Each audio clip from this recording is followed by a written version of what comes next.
नमस्कार साथियों, आप देख रहे हैं हमारे आरएसएसपी न्यूज़ चैनल को। और हमारे साथ में अभी जुड़ चुके हैं शेफर्ड टाइगर फोर्स इंडिया के प्रदेश प्रवक्ता।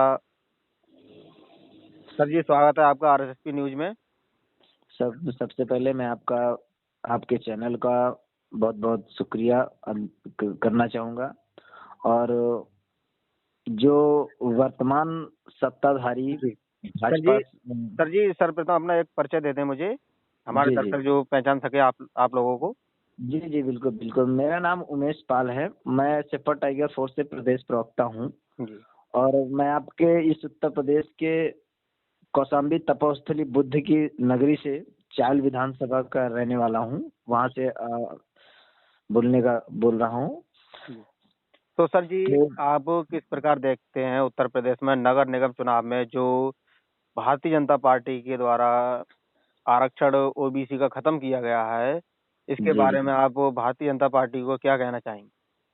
देखिए, जो परिस्थिति निर्माण हुई है भारत में, जो परिस्थिति का निर्माण भारत के संग जितने भी एजेंडा है, जो धर्म की राजनीति करने वाली, ये हिंदुत्व की राजनीति करने वाली, ये भारतीय जनता पार्टी जो कि एक मिशन पे काम कर रही है, जो एक बहुजनों के विचार के एकदम खिलाफ काम कर रही है, उसमें सबसे बड़ा अधिकार जो छीनने का काम ओबीसी का कर रही है।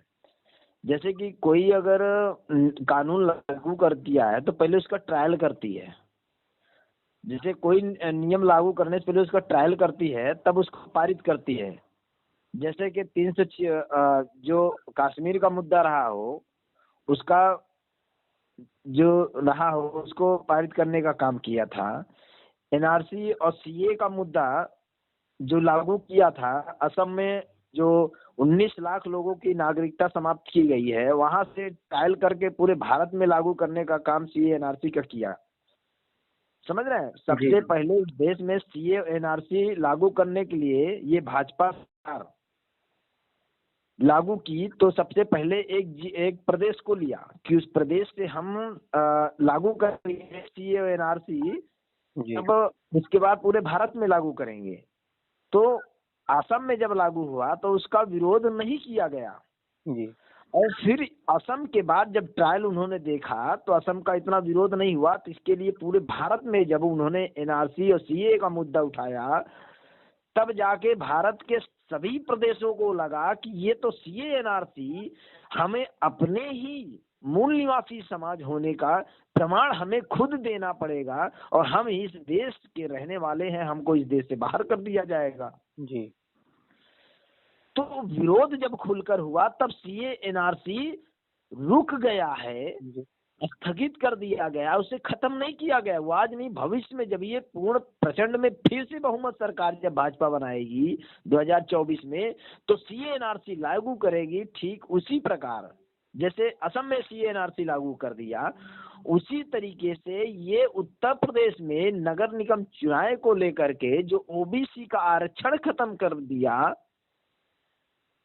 जो माननीय न्यायालय के द्वारा जो ओबीसी का आरक्षण खत्म किया गया है, ये एक साजिश है कि आने वाले भविष्य में 2024 में अगर इसका हम ओबीसी का भी इस तरीके से न्यायालय के उठाए हुए कदम का विरोध नहीं करेंगे, हम इस सत्ताधारी भाजपा के मंसूबों को नाकामयाब नहीं करेंगे, तो 2024 के बाद हम बोलने लायक नहीं रहेंगे, हम अपने अधिकार देने लायक। सवाल हो रहा है जी, जैसे आपने बताया कि हम लोग बोलने लायक रहेंगे ना रहेंगे, और जो भारतीय जनता पार्टी सहयोगी दल हैं गठबंधन में, जैसे अनुप्रिया पटेल का अपना दल है और निषाद पार्टी है, इन और तमाम लोग हैं, डिप्टी सीएम भी हैं केशव प्रसाद मौर्य, ये भी ओबीसी के हितैषी हैं, इनके बारे में क्या कहना चाहेंगे आप?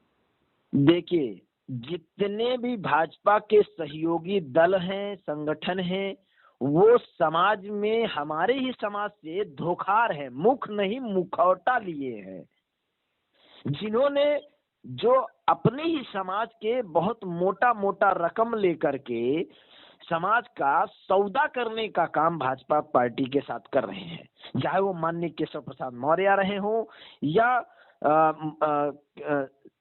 अपना दल से अनुप्रिया पटेल रही हो या जितने भी नेता मंत्री ओबीसी समाज के जो भाजपा में जुड़े हैं उनका वजूद नहीं है, वो अपना सौदा कर चुके हैं जी इसलिए उनकी बोलती बंद है।